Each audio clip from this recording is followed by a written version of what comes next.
Halo, Assalamualaikum warahmatullahi wabarakatuh. Berjumpa kembali bersama channel Guru Hebat. Di video kali ini kita akan bahas mengenai beberapa karakteristik soal yang muncul ketika tes P3K Guru ya teman-teman. Dan juga bentuk soalnya seperti apa, sekaligus kita coba latihan soal ya berdasarkan Kepmenpan RB yang terbaru. Nah, di sini kita bahas dulu tentang karakteristik dari soalnya sendiri. Nanti teman-teman ada tentang soal teknis. Nah, ini berupa penyelesaian masalah sesuai dengan bidangnya, ya, sesuai dengan bidangnya. Dan juga ada penerapan teori ya, yang berupa SJT, Situational Judgment Test ya. Jadi bagaimana kita menanggapi suatu permasalahan yang ada misalkan di sekolah. Kalau misalkan jenjangnya SD, berarti berkaitan dengan masalah-masalah anak-anak SD ataupun rekan kerja di sekolah dasar gitu ya. Dan untuk teknis sendiri, kalau tahun lalu ada kisi-kisinya yang diberikan oleh pemerintah ya. Dan yang selanjutnya ada tes manajerial, sosial, kultural, dan juga wawancara. Saya singkat jadi Mansoswan ya. Jadi ini lebih ke mencari solusi terbaik sesuai dengan indikatornya. Nah, jadi banyak ya, misalkan manajerial salah satu indikatornya tentang integritas, nanti nilai-nilainya apa gitu. Kalau sosial kultural ini lebih ke perbedaan ya. Kalau tahun lalu itu banyaknya soal tentang perbedaan suku dan juga etnis teman-teman. Kalau saya kebagiannya itu. Mungkin ada yang lain juga seperti perbedaan agama, ya, perbedaan budaya juga bisa di sini. Dan nanti dari permasalahan perbedaan itu bagaimana solusi terbaik dalam menyikapi masalah itu, ya. Selanjutnya ada wawancara, teman-teman. Di sini wawancara. Nah, wawancara ini kalau 2 tahun ke belakang itu pilihan jawaban ya, pilihan ganda ya semuanya ini. Teknis, Mansoswan juga sama. Nah, untuk wawancara sendiri sama ya, tetap pilihan ganda. Cuma 2 tahun ke belakang itu jawabannya setuju, tidak setuju gitu ya. Tapi di tahun ini kemungkinan besar sama dengan tahun 2023. Tidak ada pernyataan atau jawaban yang seperti itu. Jadi mirip-mirip seperti manajerial teman-teman jawabannya ya.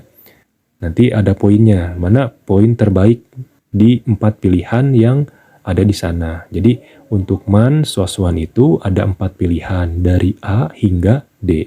Pilih salah satu pilihan yang paling benar ya, paling benar pilihannya. Sebetulnya tidak ada yang salah dari pilihan 4 itu, cuma kita harus mencari pilihan yang poinnya paling tinggi dan paling tepat. Dan kriteria ya, terutama poin 4 itu pasti kriteria yang diinginkan oleh pemerintah ya, gitu. Nah, selanjutnya ternyata ada perbedaan teman-teman ya, perbedaan soal tahun 2023 dan juga 2024. Apa saja perbedaannya? Selanjutnya kita bahas tentang perbedaan soal tahun 2023 dan 2024, teman-teman.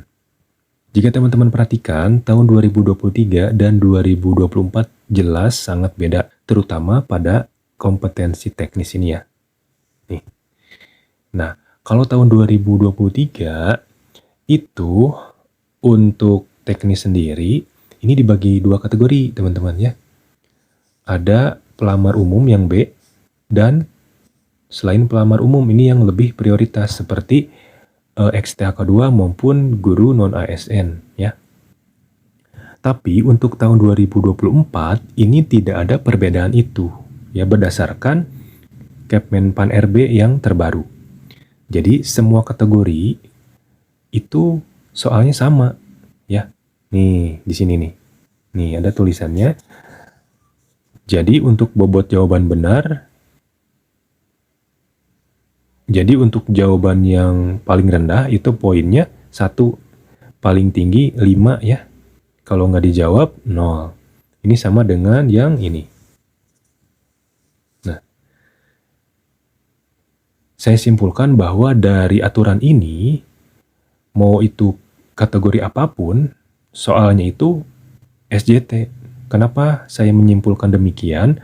Karena tidak mungkin ya. Kalau misalkan soalnya itu seperti tahun lalu, misalkan yang kategori umum nih, kategori umumnya ini kan. Ini kategori umum itu kebanyakan soalnya tentang teori ya. Teori, ada juga SJT-nya sedikit ya, dan beberapa kisi-kisi yang diberikan pemerintah. Nah, kalau misalkan soal teori terus ada poin seperti ini, nah ini nggak mungkin teman-teman. Karena yang namanya soal teori itu pasti jawabannya benar atau salah. Dan kita harus mencari jawaban yang paling benar di antara 5 pilihan. A sampai E gitu ya. Gitu. Tapi di sini ditulisnya bahwa kalau misalkan kita kurang tepat gitu ya menjawabnya, masih dapat poin paling rendah 1, kecuali tidak dijawab itu 0. Kalau poin paling tingginya atau paling tepat di antara 5 pilihan adalah 5 poinnya ya teman-teman. Kita bersaing secara skor ya. Jadi skor yang paling besar, yang paling tinggi itu berpeluang untuk lulus P3K guru tahun ini. Tapi dilihat dulu dari tingkat prioritasnya teman-teman. Jadi kalau misalkan skor kita tinggi tapi prioritas kita paling bawah, tetap saja ya, yang prioritas paling tinggi lah yang akan lulus ya, kalau misalkan formasinya ada. Selanjutnya kita akan bahas contoh beberapa soal untuk persiapan P3K tahun ini. Anda merupakan salah satu panitia pada kegiatan penerimaan siswa baru di suatu sekolah. Ketika jam istirahat, datanglah seorang ibu dari luar daerah pedesaan ingin mendaftarkan anaknya ke sekolah Anda. Lalu ibu tersebut menanyakan cara mendaftar untuk siswa baru. Anda menjelaskan sistem pendaftaran yang dilakukan secara online. Anda menjelaskan dengan bahasa yang mudah dimengerti, namun ibu itu tetap merasa kebingungan. Sikap Anda seperti apa ya? Oke, silakan teman-teman pilih jawabannya yang mana. Nanti kita akan bahas bersama ya. Ya, kalau sudah, mari kita bahas bersama. Yang poin A, ini memberi penjelasan kembali secara perlahan dengan bahasa yang mudah dipahami oleh ibu tersebut sampai mengerti apa yang Anda jelaskan. Di sini jelas ya teman-teman bahwa di soalnya itu ibu itu tetap merasa kebingungan. Nah, padahal di sini nih Anda menjelaskan dengan bahasa yang mudah dimengerti. Berarti kalau misalkan kita memilih yang A, ini akan kurang efektif ya teman-teman. Jadi bukan ini jawabannya. Yang B, meminta bantuan teman untuk menjelaskan cara pendaftaran siswa baru kepada ibu tersebut. Nah, ini menurut saya kurang tepat ya. Kurang tepat juga. Yang C, menjelaskan secara perlahan tahap demi tahap yang harus dilakukan ibu tersebut dengan bahasa yang santun agar sang ibu paham maksud dari apa yang dijelaskan. Ini juga hampir sama dengan kata-kata yang ini ya, sehingga ini pasti kurang efektif. Berarti jawabannya antara D dan juga E. D, meminta ibu tersebut untuk memanggil salah satu anggota keluarganya agar Anda bisa menjelaskan sistem pendaftaran online tersebut kepadanya. Oke, kita keep dulu yang D ya. E, meminta ibu tersebut untuk menunggu beberapa menit sampai jam istirahat selesai, lalu Anda menjelaskan ulang tahap pendaftaran di sekolah. Ini kurang tepat. Berarti jelas ya, jawaban yang paling tepat di pertanyaan ini adalah yang D.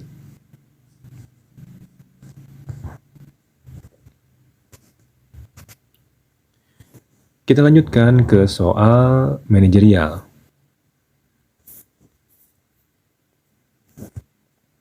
Anda selalu melakukan pekerjaan dengan baik dan tepat waktu. Suatu ketika Anda sudah menyelesaikan semua pekerjaan. Lalu atasan Anda menghampiri untuk melihat hasil kerja yang telah dikerjakan. Karena seluruh tugas telah dikerjakan, Atasan Anda mempersilahkan untuk pulang lebih awal, tetapi jam pulang masih 1 jam lagi. Sikap Anda seperti apa? Silakan teman-teman pilih jawabannya yang mana yang paling tepat. Mari kita bahas soalnya teman-teman. Kita ke pilihan yang A. Ini menolak, ya bagus ya menolak dengan beralasan ada tugas yang perlu dikerjakan. Sebetulnya di sini sudah jelas tertulis bahwa Anda itu sudah menyelesaikan semua pekerjaan, apalagi pekerjaan Anda telah dicek oleh atasan dan dinilai baik ya hasil pekerjaannya. Sehingga ini kurang tepat. Berarti ini terkesan seperti berbohong ya teman-teman ya. Karena ini beralasan nih. Beralasan. Jadi hanya menjadikan alasan saja. Padahal itu tidak terjadi. Berarti ini sudah melanggar integritas sebetulnya ya. Tidak jujur. Coba ke B. Ini menolak tawaran tersebut karena belum memasuki jam pulang. Oke, kita keep dulu. Yang C. Menyampaikan kepada atasan bahwa tindakan beliau salah. Oke. Yang D. Memilih pulang lebih awal sesuai arahan dari atasan. Nah ini enggak ya. Dimana kalau ASN itu jam pulangnya sudah ditentukan, jadi kita harus berkomitmen dengan jam kerja tersebut. Kalau menurut saya antara B dan C, tapi saya lebih condong ke yang B ya teman-teman. Ini langsung menolak tawaran tersebut karena belum memasuki jam pulang. Baik, lanjut ke soal sosial kultural. Saat ini Anda mendapatkan penempatan kerja yang cukup jauh dari domisili asal. Identitas yang sangat melekat di kota tempat kerja Anda saat ini adalah wisata. Uniknya 50% penduduk yang tinggal di sana bukan berasal dari kota tersebut, melainkan dari kota lain dengan latar belakang suku, budaya, dan agama yang berbeda. Setelah sampai di kota tujuan, Anda bertemu dengan rekan baru Anda yang berasal dari Papua. Dan kebetulan satu divisi yang sama. Dia bercerita mengalami kesulitan menemukan rumah kontrakan karena beberapa pemilik rumah tidak mau menerima orang berkulit hitam dengan alasan takut. Mendengar kisah rekan Anda, sikap yang akan Anda lakukan adalah, silakan teman-teman pilih jawabannya yang mana.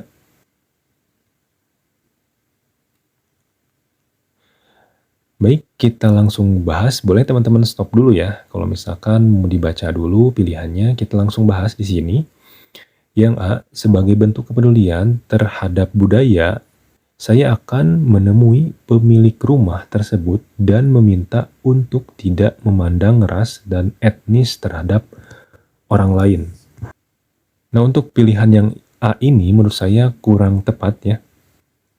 Karena tidak menyelesaikan masalah yang ada gitu ya. Di sini di soal dijelaskan bahwa rekan Anda butuh rumah kontrakan, tapi karena tidak ada yang mau menerima, nah, jadi susah untuk mencari rumah kontrakannya. Jadi seperti apa untuk menyelesaikan masalah tersebut? Yang B, memberikan nasihat kepada pemilik rumah karena tindakannya menunjukkan diskriminasi ras dan etnis. Ini kurang tepat juga. Yang C, mengajak rekan Anda sementara waktu untuk tinggal di rumah kontrakan Anda dan membantunya mencari rumah kontrakan yang mau menerima perbedaan ras dan etnis di Indonesia. Kita keep dulu yang C. Coba yang D, membantu rekan Anda untuk mencarikan rumah kontrakan yang menerima perbedaan dan memberikan pemahaman bahwa kita tidak boleh membeda-bedakan ras dan etnis jika menjumpai kasus yang serupa. Sebetulnya nanti teman-teman ya untuk soal-soal ketika tes, dari 4 itu pasti ada 2 yang jawabannya mirip-mirip seperti ini ya. Ini antara C dan D kalau menurut saya. Ya. Tapi saya lebih ke C. Ke C. Kenapa lebih ke C? Karena takutnya rekan kita itu masih belum dapat rumah sehingga kita memberikan tempat tinggal sementara untuk dia ya, sambil kita membantunya mencari rumah kontrakan gitu. Kalau yang D ini mencarikan kontrakan langsung kita carikan kontrakan. Kalau misalkan tidak ketemu, seperti apa kan? Itu kurang menjadi solusi terbaik kalau menurut saya. Jadi yang lebih tepat adalah yang C. Kita lanjutkan ke wawancara, teman-teman. Anda bekerja di suatu kota pada instansi pemerintah. Kemudian Anda mengikuti audisi sebagai perwakilan kantor Anda untuk menjadi MC di Istana Negara. Beberapa hari kemudian, ternyata Anda terpilih untuk menjadi MC pada acara Hari Peringatan Kemerdekaan RI di Istana Negara. Anda sudah menyetujuinya, sebab ini adalah kesempatan langka dan pengalaman berharga bagi Anda. Pagi ini, pimpinan meminta Anda untuk berangkat dinas keluar kota hingga hari peringatan tersebut tiba. Jadi ada dua kegiatan nih teman-teman ya. Padahal hari itu adalah hari libur dan Anda telah menyetujui untuk menjadi MC. Sikap yang akan Anda lakukan adalah, silakan teman-teman pilih jawabannya. Baik, kita ke pilihan yang A. Saya menepati janji dan meminta izin kepada pimpinan untuk pulang dinas sebelum hari peringatan. Oke, kita keep dulu. Saya menjalankan tugas pimpinan dan mencoba untuk mencari MC untuk acara di Istana Negara sebagai bentuk tanggung jawab. Ini kurang tepat, teman-teman.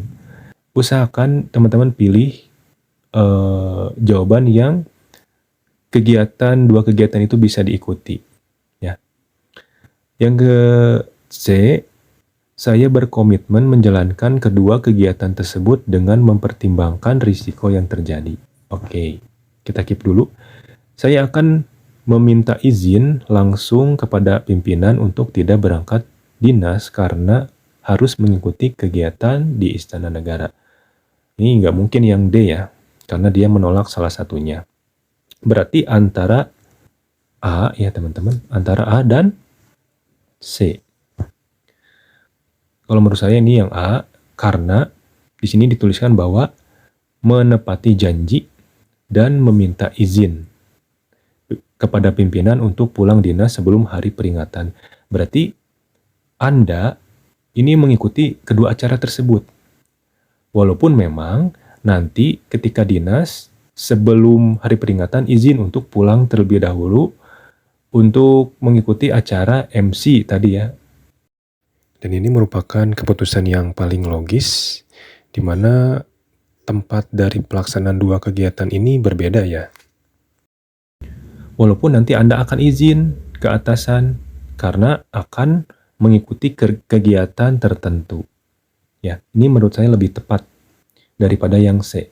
Karena di sini saya berkomitmen yang C ya, menjalankan kedua kegiatan tersebut dengan mempertimbangkan risiko yang terjadi.